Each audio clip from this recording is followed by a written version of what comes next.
एक महिला अधिवक्ता रोजमर्रा की तरह अपनी कचहरी में जा रही थी। अचानक से ही उस महिला को किसी ने किडनैप कर लिया। बात घर तक पहुंचती है, घर वाले परेशान हो जाते हैं। रिश्तेदारों तक पहुंचती है, रिश्तेदार परेशान हो जाते हैं। आसपास के लोग भी परेशान थे। बात पहुंच जाती है कचहरी में उसके साथी वकीलों तक, लेकिन पुलिस की तरफ से कोई ऐसी ठोस कार्रवाई नहीं हो रही थी। इसी बात को लेकर बड़ी संख्या में लोग धरना प्रदर्शन शुरू कर देते हैं। उनकी एक ही मांग थी कि महिला अधिवक्ता को जितनी जल्दी हो सके हमारे सामने लाया जाए, उसे बरामद किया जाए। आखिरकार है तो कहां है? एक तरफ धरना प्रदर्शन चल रहा है, एक तरफ परिवार का रोष चल रहा है, दूसरी तरफ एक बुजुर्ग सिपाही जिसकी उम्र 50 साल से कहीं ज्यादा थी, वो अपनी पोटली में एक लाश लेकर 1-2 किलोमीटर नहीं, लगभग 2500 किलोमीटर का सफर तय करता है। कभी दिल्ली, कभी आगरा, कभी लखनऊ, कभी गाजियाबाद, इस तरह से घूम रहा है। मीडिया तक ये बात जब पहुंचती है कि एक सिपाही की पोटली के अंदर लाश रखी हुई है, तो ये मामला बहुत ही ज्यादा सुर्खियां बटोर लेता है। अब हर किसी की जुबान पर एक ही सवाल था कि आखिरकार पोटली के अंदर किसकी लाश है, क्या मामला है। उधर लोग ये भी चाहते थे कि महिला अधिवक्ता जितनी जल्दी हो सके वो बरामद होनी चाहिए। पोटली खुलती है, राज खुलते हैं, राज खुलते हैं तो ऐसी बातें सामने आती हैं जिसको सुनकर कई बार इंसानियत भी शर्मसार हो उठती है। कई बार ऐसे रिश्ते जो बनाते हैं, ऐसे रिश्तों पर भी विश्वास करने का मन नहीं करता, जिनके लोग अपनों को छोड़ देते हैं, जिनके लिए लोग बगावत पर उतर आते हैं। ऐसे ही एक लड़की ने बगावत की थी और बगावत का तो रिजल्ट जो निकलता है इतना भयानक होगा किसी ने भी नहीं सोचा था। आदाब, नमस्कार, सत श्री अकाल। मैं उस्मान सैफी। आज की जो सच्ची घटना मैं आपको सुनाने जा रहा हूं, ये सच्ची घटना है उत्तर प्रदेश का एक जिला है गौतम बुद्ध नगर, और इसी जिले का एक गांव लगता है भंगेल। दरअसल भंगेल के पास एक गांव है नंगली वाजिदपुर, वहां का रहने वाला राजू उर्फ राजकुमार। उसके सामने ही है पड़ोस में एक लड़की रंजना शर्मा, बेहद खूबसूरत, बेहद इंटेलिजेंट, बहुत ही समझदार लड़की। इन दोनों को एक दूसरे से प्यार हो जाता है। रंजना शर्मा का जो परिवार है बहुत पढ़े लिखे लोग हैं, सभ्य लोग हैं और अच्छे लोगों में इनकी गिनती होती है, मगर राजू की गिनती अच्छे लोगों में नहीं होती। इसीलिए दोनों परिवारों के बीच में टकराव की स्थिति बनी रहती थी। और लड़की ने अपनी माँ कमलेश से जिद कर ली थी कि माँ, जीऊंगी तो राजू के साथ, मरूंगी तो राजू के साथ। अब सब कुछ राजू के साथ है, उससे अलग नहीं रहना, उससे दूर नहीं रहना। माँ ने, उसके पिता ने, उसके भाई ने, कई लोगों ने, रिश्तेदारों ने समझाने की कोशिश की कि तुम जो फैसला ले रही हो दरअसल वो गलत फैसला है। गलत फैसला इसलिए है क्योंकि राजू उर्फ राजकुमार नोएडा का हिस्ट्री शीटर माना जाता है। उसके पास एक के बाद एक लगातार मुकदमे दर्ज होते चले जाते हैं। वो घर पर कम और जेल में ज्यादा रहता था, लेकिन जब भी जेल से छूट कर आया करता था, जमानत पर बाहर आया करता था, तो रंजना शर्मा से जरूर मिलता था। रंजना उसको बेहद प्यार करती थी, इसलिए उन दोनों ने अपने घर वालों की मर्जी के बगैर शादी कर ली। शादी करते हैं और खुशी खुशी दोनों साथ साथ रहने लगते हैं। परिवार में सब कुछ ठीक चल रहा है, एक बच्चा भी पैदा हो जाता है। लेकिन आए दिन राजू घर पर कम, जेल में ज्यादा रहता था। इसी बात को लेकर रंजना बहुत ज्यादा परेशान थी। रंजना ने अपनी पढ़ाई को बीच में ही छोड़ दिया था, मगर अपने पति के लिए, अपनी मोहब्बत के लिए उसने पढ़ाई को फिर से शुरू किया। और वो पढ़ाई की थी, उसने वकालत की। उसने कहा कि मैं अपने पति के लिए कुछ भी करूंगी, मगर पति मेरा जेल में नहीं रहेगा।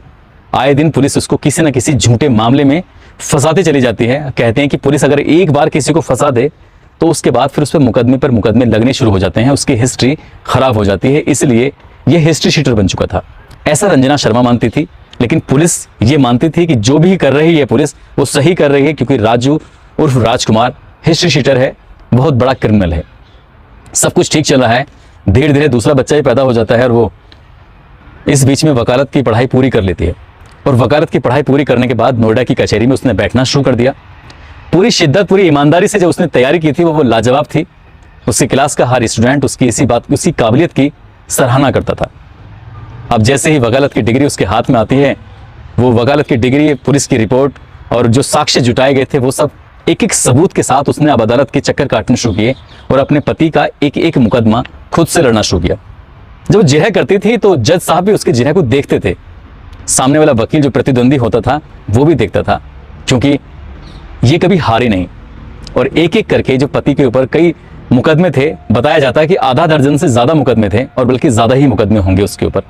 उसने एक एक करके अपने पति को हर मुकदमे से बरी कराना शुरू कर दिया। और बरी कराते कराते ऐसा लग रहा था कि वो बिल्कुल पूरी तरह से फ्री हो जाएगा।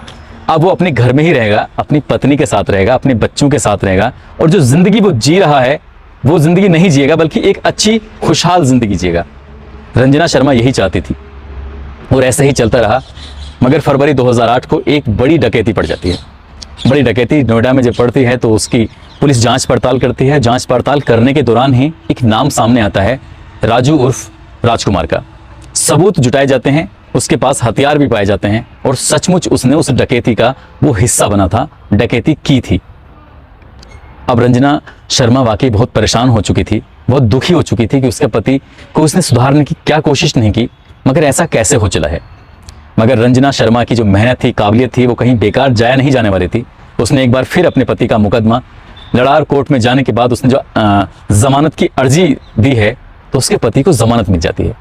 और जमानत मिल जाती है तो उसका पति बेइंतहा खुश होता है। साथ ही उसकी चर्चा पूरी कचहरी में होने लगती है कि वकील हो तो ऐसी हो रंजना शर्मा जैसी। उसने अपने पति के हर एक मुकदमे को खत्म न कराया बल्कि उसकी जो खोई हुई इज्जत थी उसको भी वापस दिलाने में पूरी ईमानदारी के साथ निभाया है। अब जहां देखो वहीं रंजना शर्मा की तारीफ होती थी। तारीफ होते होते गांव पहुंच जाती है और तब लोग राजू से कहते थे, राजू तुम बहुत खुशनसीब हो, नसीब वाले हो, तुम्हें इतनी अच्छी बीवी मिली है। वाकई ये तारीफ की काबिल थी, तारीफ की हकदार थी। और एक दिन ऐसा आता है जिसकी कल्पना नहीं की थी किसी ने भी। दरअसल 3 अप्रैल 2008 का ये वाकया है जब रंजना शर्मा अपने घर से कचहरी के लिए निकली थी। कचहरी के गेट से ही अचानक से वो गायब हो जाती है। मगर जब गायब होती है तो गायब होते होते वो अपनी माँ कमलेश को एक फ़ोन कर देती है कि माँ, मुझे कुछ लोगों ने पकड़ा हुआ है, मुझे बंधक बनाया हुआ है और ये लोग मेरा किडनैप करके कहीं मुझे लेके जा रहे हैं। गाड़ी की डिग्गी में उसको डाला हुआ था। वो गायब हो जाती है। इसके बाद माँ दौड़ते हुए पुलिस स्टेशन पहुंचती है और पुलिस स्टेशन जाने के बाद वो कहती है कि मेरी बेटी का अपहरण हो गया। 3 अप्रैल को अपहरण हुआ था।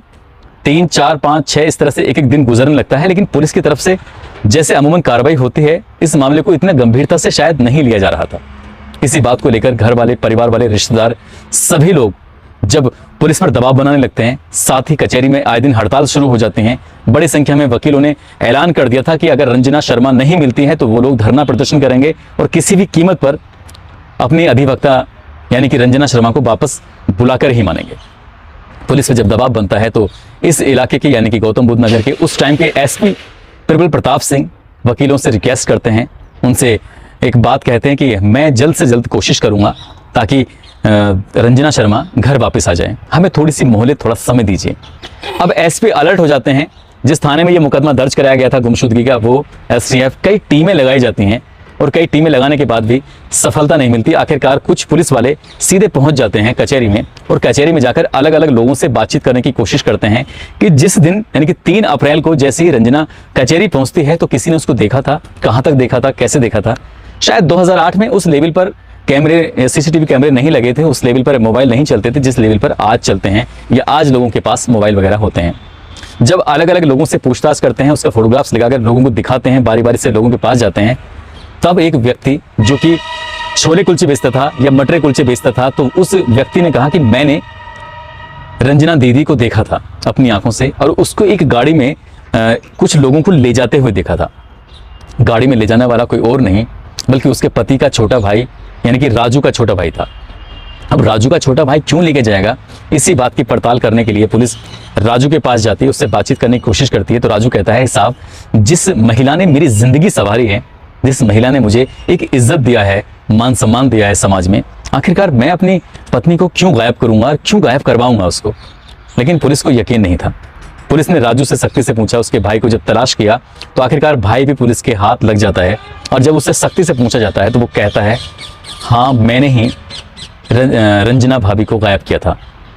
जब बात वो स्वीकार कर लेता है तो कहीं ना कहीं पुलिस के लिए प्राइम सस्पेक्ट कोई होता है तो राजू उर्फ राजकुमार होता है, जिसकी पहले से हिस्ट्री शीट निकली हुई थी, जो कि पहले ही कई बार जेल भी जा चुका था।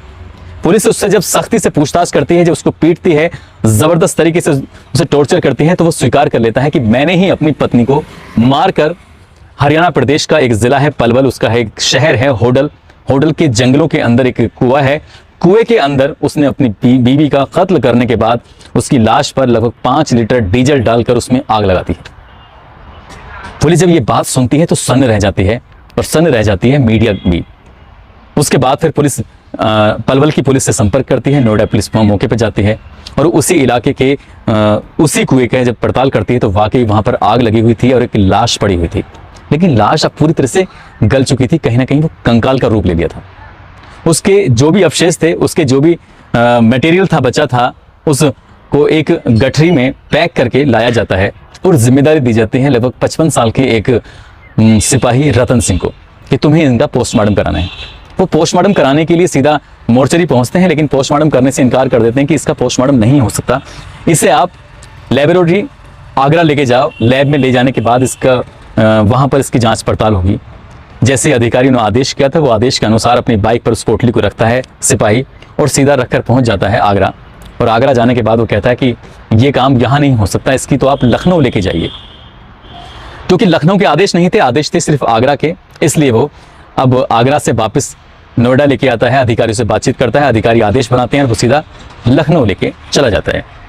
बाइक पर वही पोटली रखी हुई थी। लंबा सफ़र तय करने के बाद लखनऊ पहुंचता है। लखनऊ जाने के बाद फिर वापस, क्योंकि वहाँ पहुंच जाता है, वो कहते हैं कि जब तक गाजियाबाद पुलिस का हमारे पास लेटर नहीं होगा हम इसका कोई जांच पड़ताल नहीं कर सकते। फिर वही पोटली को अपनी बाइक पर रखता है रतन सिंह। उसके बाद सीधा फिर वो नोएडा आता है। नोएडा आने के बाद अधिकारियों से बातचीत करता है, अधिकारी उसको गाजियाबाद भेजते हैं। गाजियाबाद से वो लेटर तैयार किया जाता है और तैयार कराने के बाद उस लाश को उस पोटली में रखकर वो सीधा फिर लखनऊ पहुंच जाता है। लखनऊ जाता है और ये बार बार लाश को ले जाने का सिर्फ एक ही मकसद था कि उसका डीएनए सैंपल लिया जाए और उसकी जांच पड़ताल की जाए कि आखिरकार जो लाश उनको मिली है क्या सचमुच रंजना शर्मा की ही है या फिर किसी और की है। डीएनए रिपोर्ट आती है। डीएनए रिपोर्ट से क्लियर हो जाता है मरा हुआ व्यक्ति कोई और नहीं था, रंजना शर्मा ही थी, महिला अधिवक्ता ही थी। मारने वाला भी कोई और नहीं था, उसका पति यानी कि राजू उर्फ राजकुमार। जब ये बात लोगों को पता चलती है तो लोगों को बड़ा तकलीफ होती है, हैरान थे, परेशान थे कि आखिरकार कोई व्यक्ति अपनी पत्नी के साथ ऐसा कैसे कर सकता है, जिसने अपने परिवार से, सबसे, समाज से बगावत की और बगावत करने के बाद गैर जाति के युवक से शादी करने के बाद घर बसाया, 2 बच्चे भी हुए और अपने पति को मान सम्मान दिलाने के लिए उसने ग्रेजुएशन के बाद वकालत की पढ़ाई की और वकालत की पढ़ाई करने के बाद उसको बार बार जेल से छुड़ा के लेके आती थी। इतना सब कुछ करने के बाद जब राजू से पुलिस पूछती है तो वो कहता है कि मेरे मान सम्मान को लगातार ठेस पहुंच रही थी। लोग मुझे चिढ़ाते थे कि तुम अपनी पत्नी की वजह से जिंदा हो, तुम अपनी पत्नी की वजह से आज बाहर हो, तुम ऐसे नहीं हो, तुम वैसे नहीं हो। रोज रोज के तानों से मैं तंग आ चुका था और यही कारण था कि उसने अपनी पत्नी का अपहरण कराया और पलवल के होडल शहर में जाने के बाद उसकी हत्या कराकर एक कुएं के अंदर डाल के उसमें डीजल डालकर आग लगाती थी। उसके बाद मामला कोर्ट तक पहुंचता है। कोर्ट में जाने के बाद जज साहब इस राजू उर्फ राजकुमार को आजीवन कारावास की सजा सुना देते हैं। इस मामले की जो पैरवी कर रहा है सगा भाई अंशुल शर्मा कर रहा था। अंशुल शर्मा कर रहा था और उसकी मां कमलेश शर्मा कर रही थी और ये दोनों माँ बेटा मिलकर बड़ी ईमानदारी के साथ अपनी बेटी को न्याय दिलाने के लिए, इंसाफ दिलाने के लिए लगातार कोशिश कर रहे थे, तत्पर थे। मगर एक दिन ऐसा भी आता है जिसकी वाकई किसी ने कल्पना नहीं की थी और वो दिन था 25 अगस्त 2011 को। एक दिन राजू का उसके साले अंशुल से आमना सामने हो जाता है। वो हिस्ट्री शीटर तो था ही, आजीवन कारावास की सजा भी भुगत रहा था, लेकिन उसने कहा कि मैं तुझे भी मार दूंगा क्योंकि तू पैरवी कर रहा है। इस बात पर अंशुल इतना ज़्यादा डर जाता है, इतना भयभीत हो जाता है कि वो घर जाता है और पिस्टल से या किसी हथियार से वो अपनी कनपट्टी पे गोली मारकर खुदकुशी कर लेता है। ये बात उसकी माँ जानती थी और उसकी माँ ने इस मामले की फिर एक तहरीर दी, मुकदमा दर्ज कराया। एक मामले की और सुनवाई होती है, यानी कि पहले बहन मर चुकी थी रंजना, फिर उसका भाई अंशुल मर चुका था। इस तरह से पूरा परिवार पूरी तरह से टूट जाता है। लगभग 2-3 साल तक ये केस चलता है और सन 2014 में एक बार फिर से इसी केस का, उसके भाई के खुदकुशी का मामला जब कोर्ट तक पहुंचता है तो जज साहब पुराने वाले मामले को देखते हुए, क्योंकि आजीवन कारावास की वो सजा काट ही रहा था, दूसरा उसने 7 साल की सजा उसमें खुदकुशी वाले मामले में दी जाती है। जब ये बात अखबारों में, टीवी पर, टेलीविजन पर आती है तो वही किस्सा, वही कहानी, पोटली वाला एक बार फिर से सुर्खियों में आ जाता है। और ये किस्सा भी आता है कि एक बहन के गलत फैसले से न केवल उसकी ज़िंदगी खराब हुई बल्कि उसके भाई की भी ज़िंदगी खराब हो जाती है, बल्कि जो 2 बच्चे उसके होते हैं उनकी भी ज़िंदगी खराब होती है। क्योंकि राजू उर्फ राजकुमार अच्छा व्यक्ति था ही नहीं, पूरा परिवार जानता था, आसपास के लोग जानते थे। ऐसा कौन व्यक्ति था जिसने रंजना से ये मना नहीं किया था, ये ना नहीं किया था कि तुम इससे शादी ना करो। तो कभी कभी हमारे फैसले या हमारी ज़िद, जिसे हम समझते हैं हम इसे बहुत प्यार करते हैं, इसके बिना हम रह नहीं सकते, जी नहीं सकते, और उसका चाल चलन सही नहीं है, जब समाज के लिए उसका चाल चलन सही नहीं है, ज़रूरी नहीं है वो उसका चाल चलन आपके लिए भी सही हो। इसलिए कहानी वाकई बहुत खौफनाक है, बहुत परेशान करने वाली है। रंजना जैसी लड़की जो बहादुर थी, ईमानदारी से काम कर रही थी, सारे मामलों में उसने अपने पति को बरी भी करा दिया था। तो ऐसे लोगों का चुनाव करने से पहले कई बार सोचना चाहिए और राजू जैसे लोगों को कड़ी से कड़ी सजा मिलनी चाहिए, ताकि समाज में एक मैसेज आए, एक संदेश जाए कि जो गलत करेगा उसके साथ गलत ही होगा। मैंने पता करने की कोशिश की है, राजू उर्फ राजकुमार आज भी सलाखों के पीछे अपनी जिंदगी बिता रहा है। शायद उसको जेल से बाहर निकलना ही नहीं चाहिए था, शायद रंजना शर्मा को आगे आना ही नहीं चाहिए था। न उससे उसकी ज़िंदगी खराब होती है, ना ही कई लोग इसमें परेशान होते हैं। दोस्तों, इस कहानी को, इस किस्से को सुनाने का उद्देश्य किसी को परेशान करना नहीं है, किसी का दिल दुखाना नहीं है, बल्कि आपको जागरूक करना है, आपको सचेत करना है। आप जहाँ भी रहें अपना ख्याल रखें, सुरक्षित रहें। जय हिंद, जय भारत।